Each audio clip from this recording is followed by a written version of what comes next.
আপনি যদি একজন গ্রাফিক ডিজাইনার হতে চান, আপনি যদি একজন অনলাইন থেকে ইনকাম করে ফ্রিল্যান্সার হতে চান, তাইলে আজকের এই ভিডিওটা আপনাকে অনেক বেশি উপকার করবে। অবশ্যই শুরু থেকে শেষ পর্যন্ত দেখবেন। যারা বিগিনার আছেন, আমাদের ভিডিওগুলি সম্পূর্ণই বিগিনারদের জন্য। তো চলুন শুরু করে দিচ্ছি।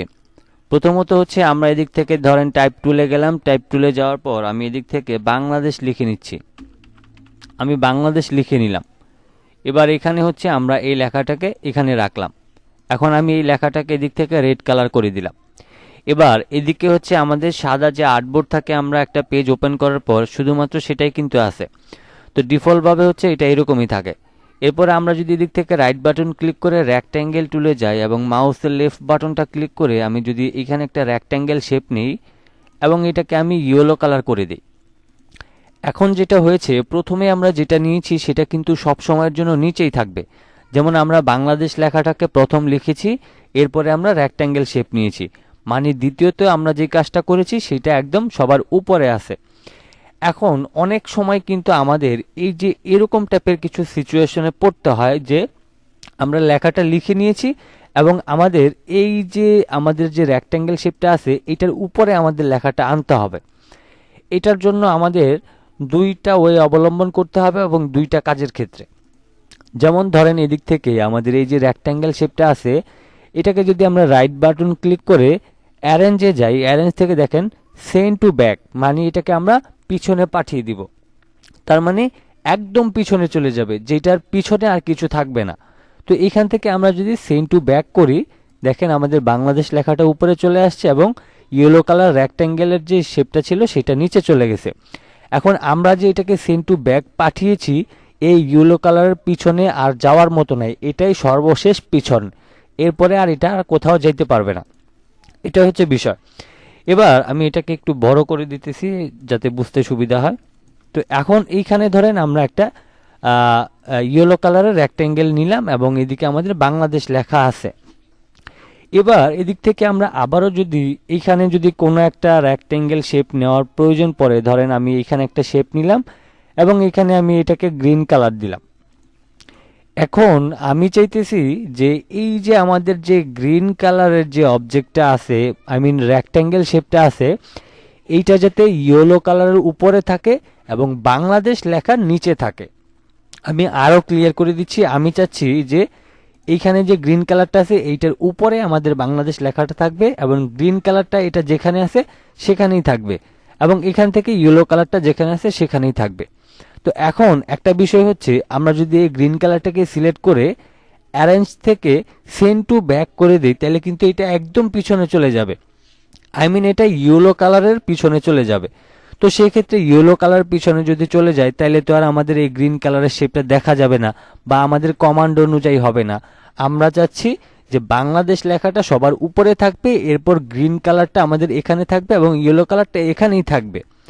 তো সেই ক্ষেত্রে আমরা এই যে গ্রিন কালারের যে অবজেক্টটা আছে এটাকে যদি আমরা সিলেক্ট করে রাইট বাটন ক্লিক করে আবারও অ্যারেঞ্জে যাই, অ্যারেঞ্জ থেকে দেখেন এদিকে লেখা সেন্ড টু ব্যাকওয়ার্ড।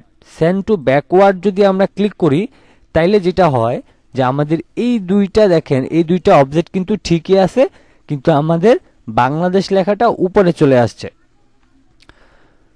তো এখানে হচ্ছে যে আমরা যদি এটাকে আমি আবারও ধরেন উপরে তুলে নিচ্ছি।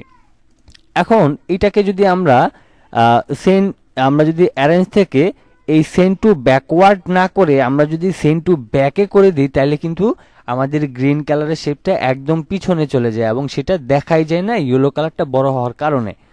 তো সেই ক্ষেত্রে আমাদের কখন এখান থেকে অ্যারেঞ্জ থেকে ব্রিং টু ফ্রন্ট করতে হবে, ব্রিং টু ফরওয়ার্ড করতে হবে, সেন্ড টু ব্যাকওয়ার্ড করতে হবে, তারপরে সেন্ড টু ব্যাক করতে হবে, সেটা আমাদেরকে প্রপারলি জানতে হবে।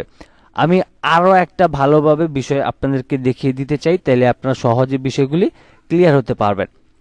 প্রথমে ধরেন আমি এখান থেকে এখানে একটা শেপ নিলাম এবং এটাকে আরেকটা কপি করব, কন্ট্রোল সি কন্ট্রোল এফ দিয়ে কপি করে আমি ধরেন এদিক থেকে অ্যানাদার কালার দিয়ে দিব। আমি ধরেন এই রেড কালারটা দিলাম। এখন এইখানে ধরেন আমি এখানে আরেকটাকে কপি করে নিলাম এবং এখানে আরেকটা এবং এখানে আরেকটা। এখন এদিকে একটা জিনিস খেয়াল করেন, আমাদের রেড কালারের বৃত্তটা কিন্তু ছোট, প্রত্যেকটা রেড কালারের বৃত্তটা কিন্তু ছোট। এখন আমি যদি এইটাকে একদম পিছনে পাঠিয়ে দিই তাহলে কিন্তু আমাদের এই রেড কালারটা আর দেখা যাবে না। তো এখন আমি যদি এখান থেকে রেড কালারটাকে একটু বড় করে নিই তাহলে কিন্তু এখন গ্রিন কালারটা দেখা যাইতেছে না। এবার এখান থেকে আমরা যদি রাইট বাটন ক্লিক করে অ্যারেঞ্জে যাই, অ্যারেঞ্জ থেকে সেন্ড টু ব্যাক মানে একদম সর্বশেষ পিছনে, এর পিছনে আর কিছু হতে পারে না। আমি সেন্ড টু ব্যাক করলাম, দেখেন আমাদের রেড কালারটা কিন্তু একদম পিছনে চলে গিয়েছে। এবার এইখান থেকে আমাদের এই যে এইখানে যদি আমাদের গ্রিন কালারটাকে উপরে তুলতে চাই তাহলে আমরা রাইট বাটন ক্লিক করে অ্যারেঞ্জ ব্রিং টু ফন্ট মানে এটা একদম উপরে চলে আসবে, এর উপরে আর কিছু নাই। আমরা ব্রিং টু ফন্ট করলাম, দেখেন রেড কালারটা দেখা যাইতেছে না। এরপরে হচ্ছে ধরেন আমরা এই যে এখানে যে আমরা একটা বৃত্ত কেটে দিচ্ছি এখান থেকে। এখন এইখান থেকে ধরেন আমরা এটাকে একটু ছোট করলাম, আমরা আরেকটা কপি করে নিয়ে আমরা ধরেন এখান থেকে একটাকে ইয়েলো কালার করে দিলাম, ঠিক আছে। এখন এইখানে হচ্ছে দেখেন এই যে ইয়েলো কালারটা আছে, ইয়েলো কালারের নিচে কিন্তু আমাদের রেড কালার আছে। আমি আবারও বলছি, ইয়েলো কালারের নিচে রেড কালার, তারপর কিন্তু গ্রিন কালার। তো মাঝখানের অবজেক্টটাকে যদি আমাদের উপরে তুলতে হয় বা একদম নিচে নিয়ে যেতে হয়, সেক্ষেত্রে হচ্ছে আমরা যেটা করব, ধরেন আমরা রেড কালারটাকে একদম টপে নিয়ে আসবো। এখন রেড কালারটা আমাদের মাঝখানে আছে এবং ছোট আকারে, এই জন্য এটা কিন্তু দেখা যাইতেছে না। তো এটার জন্য আমি অবশ্যই এখান থেকে এই ইয়েলো কালারটাকে সিলেক্ট করব। এবার আমি যদি এদিক থেকে রাইট বাটন ক্লিক করে অ্যারেঞ্জ থেকে সেন্ড টু ব্যাকওয়ার্ড করি, তাইলেই আমার রেড কালারটা উপরে আসবে মাঝখান থেকে। আশা করছি আপনাদেরকে এই অ্যারেঞ্জের যে বিষয়টা আছে সেই অ্যারেঞ্জের বিষয়টা আপনাদেরকে সম্পূর্ণটা ক্লিয়ার করতে পেরেছি। ব্রিং টু ফন্ট মানে হচ্ছে একদম টপে চলে আসবে, সেটা পিছনে থাকুক মাঝখানে থাকুক যেখানেই থাকুক না কেন একদম উপরে চলে আসবে। এরপর হচ্ছে ব্রিং টু ফরওয়ার্ড মানে হচ্ছে আপনি যদি পিছনটাকে একদম মাঝখানে নিয়ে আনতে চান, ধরেন একদম পিছনে আছে সেটাকে আপনি মাঝখানে নিয়ে আসতে চাচ্ছেন, তো সেক্ষেত্রে ব্রিং টু ফরওয়ার্ড। এরপরে যদি আপনি মাঝখানেরটাকে একদম টপে নিয়ে আসতে চান, আই মিন উপরে নিয়ে আসতে চান, তাইলে এখান থেকে সেন্ড টু ব্যাকওয়ার্ড করবেন। এখন আপনার কথা হইতে পারে যে আমরা তো মাঝখানেরটাকে সিলেক্ট করে ব্রিং টু ফরওয়ার্ড করলেই পারি, ব্রিং টু ফন্ট করলেই পারি। এখানে আরও একটা বিষয় আছে, দেখেন আমি যদি এইখান থেকে এই ইয়েলো কালারটাকে আমি যদি আবারও উপরে নিয়ে আসি, দেখেন এখন কিন্তু রেড কালারটা দেখা যাইতেছে না। তো যেটা দেখা যাবে না সেটাকে আপনি সিলেক্ট কিভাবে করবেন আর আপনি ব্রিং টু ফরওয়ার্ডই কিভাবে করবেন, এটার জন্য আমাদের এই সেন্ড টু ব্যাকওয়ার্ডটাকে ব্যবহার করতে হয়। কারণ আমাদের মাঝখানের যে শেপটা রয়েছে সেটাকে যেহেতু আমরা সিলেক্ট করতে পারতেছি না, সেই ক্ষেত্রে অবশ্যই আমাদেরকে এই ইয়েলো কালারটাকেই সিলেক্ট করে এদিক থেকে অ্যারেঞ্জ থেকে সেন্ড টু ব্যাকওয়ার্ড করতে হবে, তখনই কিন্তু আমাদের এই রেড কালারটা উপরে চলে আসবে। তো আশা করছি এই বিষয়টা ক্লিয়ার করতে পেরেছি। আজকের এই ভিডিওটা আপনাদের জন্য অনেক অনেক বেশি উপকারী হবে যদি আপনি শুরু থেকে শেষ পর্যন্ত দেখে থাকেন।